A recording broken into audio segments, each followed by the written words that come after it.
It is my pleasure this morning to introduce Quinn Ruffin. Quinn is here with his 11th speech, the entertaining speaker.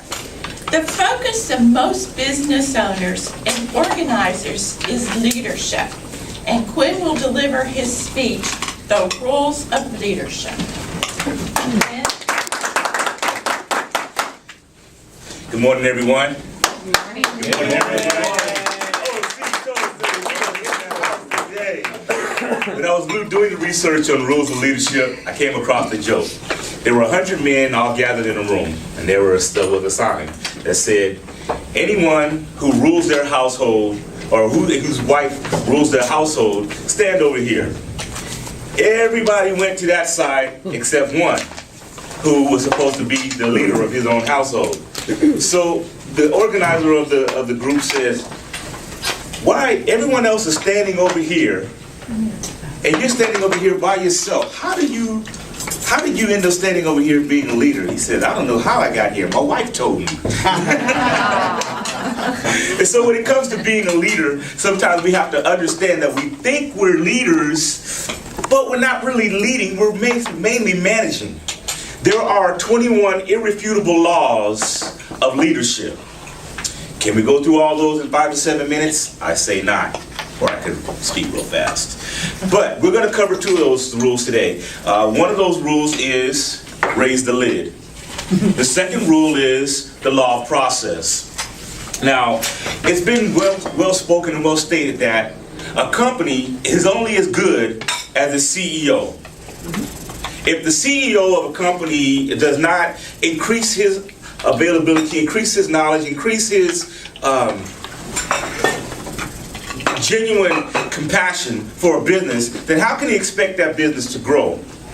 In many cases, instead of being a leader, we're really just managing.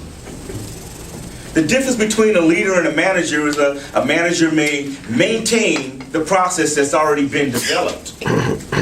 But a leader creates those processes. A leader also increases goals, establishes direction, so that those who are not knowing what to do, how to do, or where to do, have something to follow. You basically have to create space so that someone who is following you can grow. If my leadership abilities are only at a 4, then how can I expect my leaders or people I'm training to be leaders to be a 4? They will only be a 3. Therefore, I always have to stand in position of growth, upscaling the abilities, and expanding the horizons, or they may say, establishing new borders or territories, so that those who are coming along after me looking for leadership have somewhere to go and have space of their own. And what happens in many cases as business owners and organizers, we become complacent. We get to a level of success, and then we think, this is it. I've arrived. Nay, I say. Because Ray Kroc owns McDonald's. Anyone knows that? Everyone knows that Ray Kroc owns McDonald's, right? But Ray Kroc didn't always own McDonald's. He bought McDonald's in 1955 after buying a franchise from the McDonald's brothers, who started McDonald's in the early 1900s, came out from the Los Angeles area, moved over into the San Bernardino area, had a franchise, had a business, successful business, and people would come to them to learn how they became successful. But they did not know how to take that one company to a multi-billion-dollar level. In 4 years, Ray Kroc took it from the $100,000 to $200,000 level to $1 million level, and then 4 years later, he took it even further than that, having a franchise in over 100 cities. The law of the lid. You grow, you make room for those to grow under you. Second rule, the law of process. Question I have for everyone in here today. Are leaders born or are they developed? Developed? Ah, very smart. Are their ability, they have natural abilities, or are their abilities created? Both. Both? Okay, yeah, that may be true. But it's a learning process on a daily basis. And I'm sure that if anyone here has ever been involved in leadership training, they understand the 4 levels of learning. 4 levels of learning are, and we don't have time to get totally into it today, but unconscious incompetence, conscious incompetence, conscious competence, and unconscious incompetence. I know, it sounds very confusing, but let's just keep it simple for everyone here today. The law process and the 4 levels of learning basically say that we got to realize that we don't know what we don't know. Then we start to realize that we know what we don't know.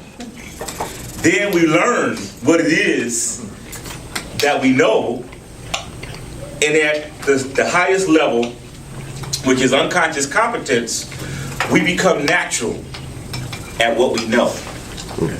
But it's learned on a daily basis through practicing, trial and error, and learning how to step outside of ourselves, come outside of that box, do a paradigm shift with our minds to realize that what we don't know we need to achieve, acquire, and learn so that we can become more of a leader to those who are looking for leadership.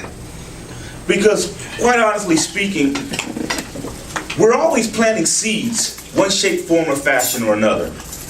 And the problem that we have is we don't realize the seed that we're planting in others through learning. Human beings are cognitive, they learn through seeing. There's nothing instinctive about what we know or do. Nothing, we're not animals. So in order for us to learn, in order for me to learn, I have to watch my parents. In order for me to learn how to be a leader, I have to watch other leaders. And in order for that leader to be effective, they have to develop that daily process and continue to learn or increase that 4 levels of learning so that everything that comes after them or everyone that sees them will automatically fall into the same process or same success that you have. And in closing,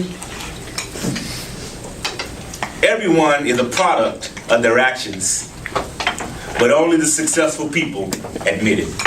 Thank you.